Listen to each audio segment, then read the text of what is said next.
Local mediums, psychics look to advertising.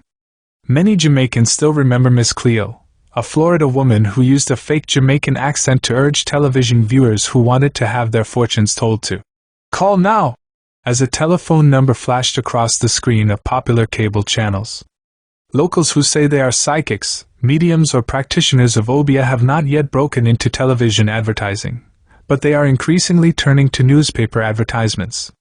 Some even have websites. Professor Obeah, who says he is an occultist a notch above the traditional Obeah man. He has built up such a large client base from his house of power in Montego Bay, and now expand his business to the United States. Obeah's popularity has come from frequently placed newspaper ads, which list his website address, and the word of mouth generated by his growing clientele that has spread beyond the island's shores to Miami and New York. People have a lot of complaints these days. Jobs, relationships, money, those three things, and health issues demand a lot of my time. And I have to be prepared to deal with these people on a daily basis, he says.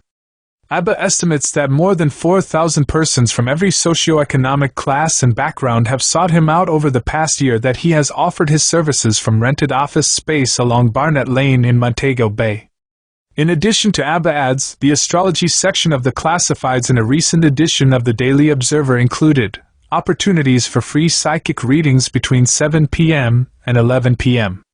There was no name supplied. Kojo's promised that he would use God's gifts to help solve callers' problems related to insomnia, court cases, interpreting dreams, and relationships. He promised bath cleansing protection.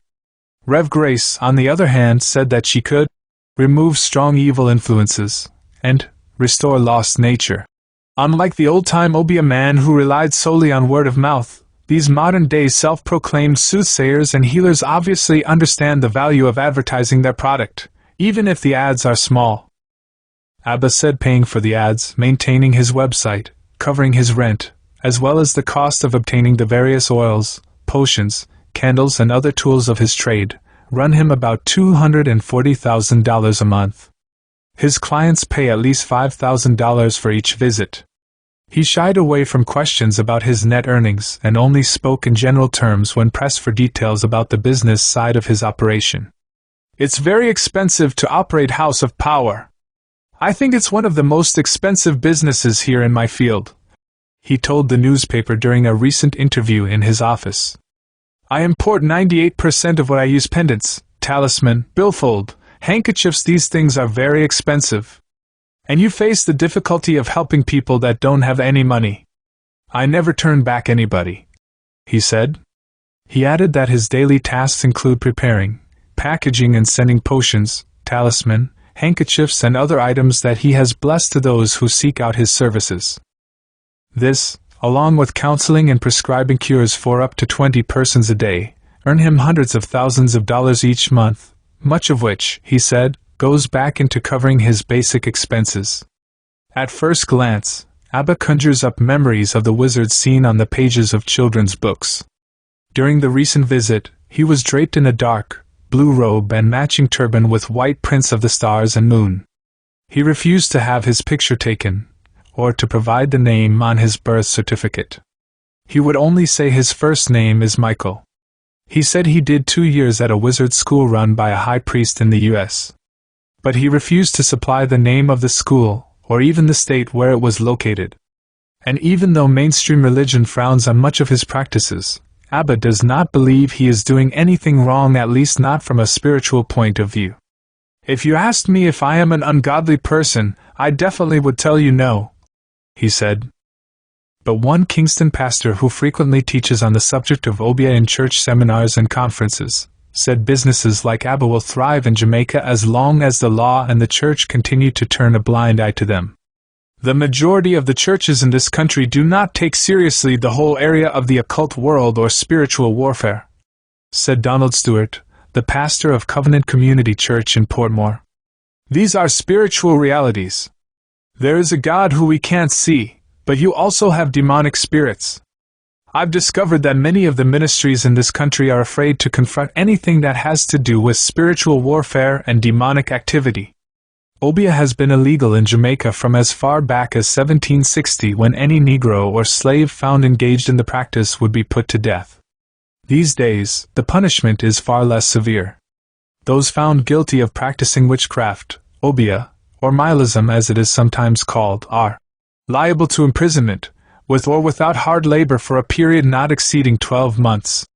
The sentence may also include a flogging. But none of the court officials interviewed in a recent Sunday Observer survey of the resident magistrates' courts across 5 parishes could recall any such conviction over the last decade. A huge billboard outside Obeah's office describes him as a dealer in occult products, talisman, amulets, good luck charms, oils, rings, chains, magic dolls, candles, books, incenses, roots and herbs. He said he has had an interest in the spirit world from age 13. He received further mentoring from a high school teacher who provided literature and helped him enroll in a privately run wizard school in the U.S., he explained. Now, he said, he interacts with spirits especially during late-night rituals when he is casting spells. Inside his candlelit office there was a 4-foot voodoo doll made of black cloth. There were pins stuck in the doll's crotch and heart. The walls were splashed with black hand-painted drawings of owls and wild cats, along with strange part human, part animal creatures. The largest of these was positioned directly over Abba's head. It appeared to represent a source of influence to the occultist, who flatly refused to supply the name of the creature. Beside his office were 2 other rooms. There was a small office for his 2 attendants, a male and female in their late 20s, and a large room in which he keeps his supplies, including shelves upon shelves of large colored candles and labeled bottles. Some of the labels read "Luck in a Hurry", "Success Incense", "Better Business", "Uncrossing Separation", "Do As I Say Incense", "Control", "Money Drawing", and "Dragon Blood". During an interview with an international newspaper visit, 3 persons sat in the waiting area, 2 men and a woman. They appeared to be in their 30s. One of the women cuddled a baby in her arms, and the man appeared to be waiting for his mother, who was with Abba. None of them wanted their pictures taken. According to Abba, he chooses his clients carefully, and there are some things he just will not do for money, like murder. "Money don't control my life," he explained. "There was one particular lady that wanted to do something of that sort because she wanted the woman's husband. She offered me $1 million. I told her no. I don't do anything that I would go to my bed and think about."